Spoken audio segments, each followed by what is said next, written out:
What is up, guys? It's the Sound Alchemist, and I'm here with Gersh1. And today we're back at it. We're answering your questions in another episode known as For the Greater.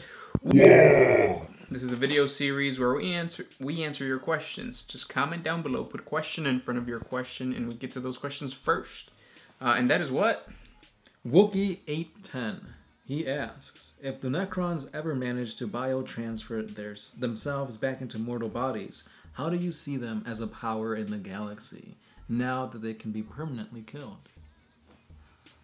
So first of all, the main question here is, will they ever have mortal bodies? The way that the lore is going, I don't think so. If they ever did, I think that would weaken them, yes. I don't know. I feel like they're already in a weakened state. Like, yes, they have ever-living bodies. They got the necrodermis. If they ever do die, they can get transferred back to their tomb world and be rebuilt. But their main force, the Necron warriors, they're not thinking. They're programmed to just move forward and attack. And I feel like if you have a mortal body, you'll have more free will, more of your instincts will kick in. Depending what bodies they go into, maybe those bodies are better attuned towards fighting. Maybe they're more durable or something. So I feel like there's a untapped potential in having Necrons become mortal again. Yeah, I mean, I could see that, but will it happen? I don't think so, man. Yeah, so I mean, it depends on what bodies they inhabit. And yeah, I don't see it. I don't see it happening anytime soon. Yeah. Next question. I have one from not Alfarius. Omega. What game genre would best fit 40K besides RTS? So real-time strategies. Probably first-person shooter because they've done it before. Third-person games, they've done it before. So I think it'd be pretty interesting to see a type of RPG element, which I think they've done that too. Yeah. Yeah. I don't know. Shoot. I think first-person shooter is probably going to be the easiest. What they did with the basically checkered thing, it was like the Orcs versus the Blood Angels or Blood Ravens, and like you basically played chess or checkers. Oh yeah. That was dumb. I thought it was pretty interesting. I didn't like it. But yeah. They gotta get that VR 40K game going. The one that I'm most interested in is Inquisitor. The one where you're gonna be able to just it's like Mass Effect. Mm-hmm. I like that. Next question comes from Coolest Ron. So now that we know demon weapons can't be exorcised, is it possible to repair warp-tainted armor, weapons, or edifices? Is it? What? Mr. Chaos. So he said demon weapons can't be you can't remove the demon from the demon weapon. We said. Did we say that? No, it can be. Oh, I can't remember. Well, okay. Because it's essentially you're exercising the weapon. There are some weapons that you can't, some that you can. Oh, okay. I don't know if that contradicts what we said last time, but I think last time we said no, because we used Castellan Crow as an example. And this is a Grey Knight who is wielding a demon weapon. And obviously the Grey Knights are meant to fight against demons. So if they're meant to fight against demons, shouldn't they be able to exercise it? And for some reason they haven't. Okay. So then he's saying can warp-tainted armor and all that kind of stuff be repaired? So the Ahriman... the Rubric Marines. Can the Rubric Marines be repaired? Yeah. I think, yeah. Yeah. I think it also depends on the strength of the demon inhabiting those items. So, I mean, yes and no, but yeah. Next question. This one's by James King. Has a Traitor Legion ever come to the aid of an Imperium force against a common enemy? I feel like this has happened before. The Eldar helped out the Imperium. That's what he's asking, right? No, like a Chaos, like a Traitor Legion. Oh, come help Chaos Space Marines. Has Chaos Space Marines ever helped Space Marines? Yeah, Alpha Legion has helped out the Imperium on various occasions, but the theory is that they're just trying to push an agenda. Cypher, Fallen Angel. He's helped out, and supposedly he is a traitor. So yeah, situations like that. But because at the end of the day, they're really just pushing towards whatever they want, what are the outcome to be. And sometimes that means Imperial victory. Next question comes from, do you have one? FML Productions. So I'm getting into the hobby, and I have yet to decide on either Night Lords, Iron Warriors, or Thousand Suns. Help me choose, guys. Thousand Suns are a really nice chapter. They just look really nice on the board. Night Lords, I feel like that'd just be a generic Chaos Space Marine army. And unless you have the time to customize it and make it look real badass. And then the Iron Hands, in my opinion, they have the second best chapter tactics in all the Space Marines. Again, it'd be kind of like similar to using vanilla Marines, but you get that 6+, essentially feel no pain. So that's always really good. But if I had to say, I'd say go with the Thousand Suns. They just got their brand new Codex. They got some pretty badass looking models. You can play either 30k Thousand Suns or 40k Thousand Suns. And you can ally with demons. So, yeah. Next question comes from Texas All-Star 6969. Who is the most famous Primaris Marine? I know they recently came out. Has any of them stood out yet? Not by name. Right. I mean, because there is no name Primaris character. Well, I mean, there's the one that came in the Claudius armor, isn't it? No, it's just a regular Lord or champion. Oh, really? Yeah. Okay. Si tú dices. Okay. Como say what? Charlie Chill.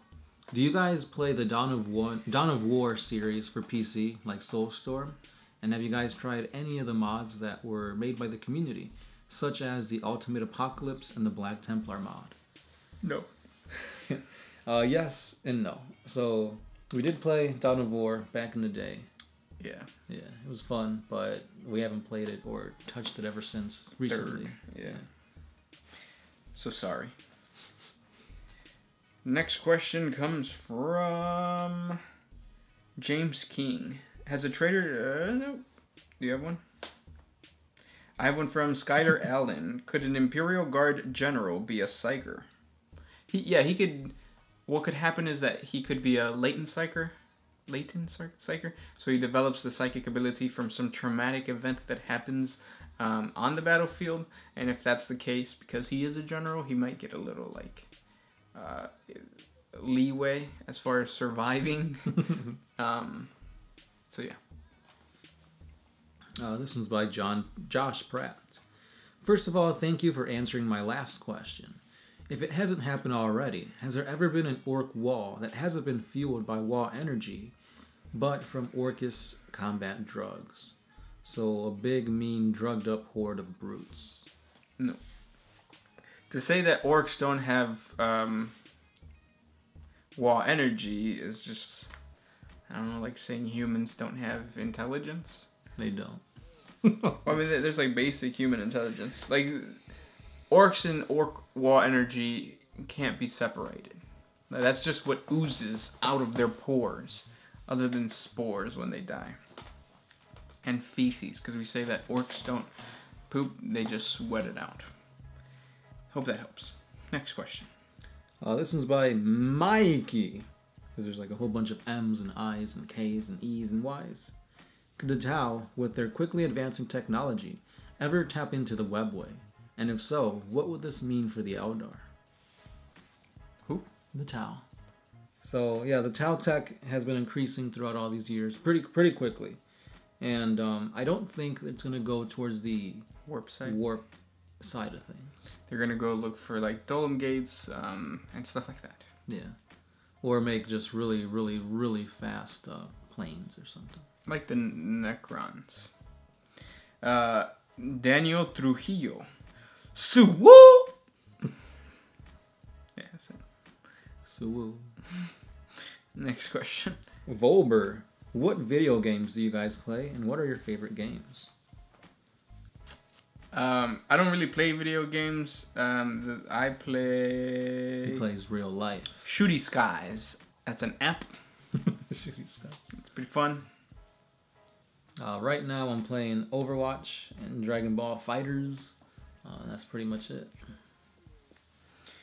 Next question comes from Christopher Fisher. What would happen if a Sensei was turned into a Space Marine? For all those that don't know, a Sensei is the son of the God Emperor, and they were actually, they're non-existent in the lore right now.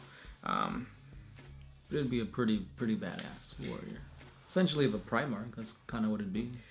But it wouldn't have been able to happen because his sons would have to have been born when he was alive, the Emperor, and it's been 10,000 years. So if a Sensei was not turned into a Space Marine during the first batch, it never happened. It's not gonna happen unless like he was frozen or something, and now he is reborn and he hasn't hit puberty yet. Because yes, Space Marines have to be adolescents in order to be Space Marines. Not all of them though. You could have ones that are like above the age turn into Space Marines. But that never has happened. The outcome has never been good for that. Yeah, because I'm thinking about the Dark Angels and like the Knights of. Yep, all those guys were backing up. What's his name? Luther. Luther, yeah. So it's always bad. It's always a bad thing to do. Knights of Caliban. That's what they were called. Fedelex 91. Does Gersh 1 lift? I lift every day.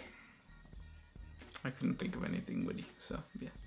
Next question comes from Savitar17. Who killed Sevtar, the first captain of the Night Lords? My uncle, James. Next question. This one is by... oh, sorry. So this... this one is by Canrail. I could have sworn that Farsight's Dawnbreaker was a Catan weapon. Where in the lore is it stated that it's a demon weapon? So... I believe it was in 7th edition where it released Farsight's battles on Arthas Moloch, which was a dead world. So on that world, there was a temple, and from that temple, basically a demon portal was opened, and then a whole bunch of Zeech and Khorne demons came out. There's a big battle. And during that battle, in that temple, there was 4 statues, and those statues had a medallion. That medallion was a, like it would push back the demons. So...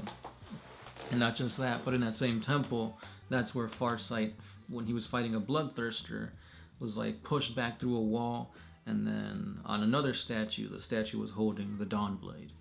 So you've got demons coming from a portal in this temple. You've got friggin' medallions that push away chaos. Oh, now that I think about it.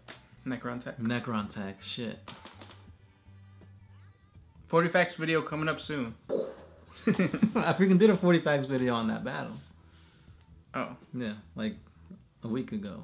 About a week ago. We should watch it. Yeah, but yeah, now that I think about it, that is very Necron Tech. Because Catans are all up against... Unless what it was that those gems were actually pushing back any demons that would get to the demon sword, because it's like the demons are trying to free their demon kin, who is trapped behind these gems, and the demon sword is still a demon sword. Otherwise, wouldn't a chaos entity have taken the sword? Right, because that's... when it's in the hands of the Tau? Right. Damn. You know say? You know say? I'm freaking flabbergasted right now. This whole time I thought it was a demon sword. Now it might not be. It might not be. But then that still wouldn't make sense, because no Necron sword is gonna... or no Necron Tech has... Why would the Necrons design something to give you eternal life if that's what they were searching for their entire life?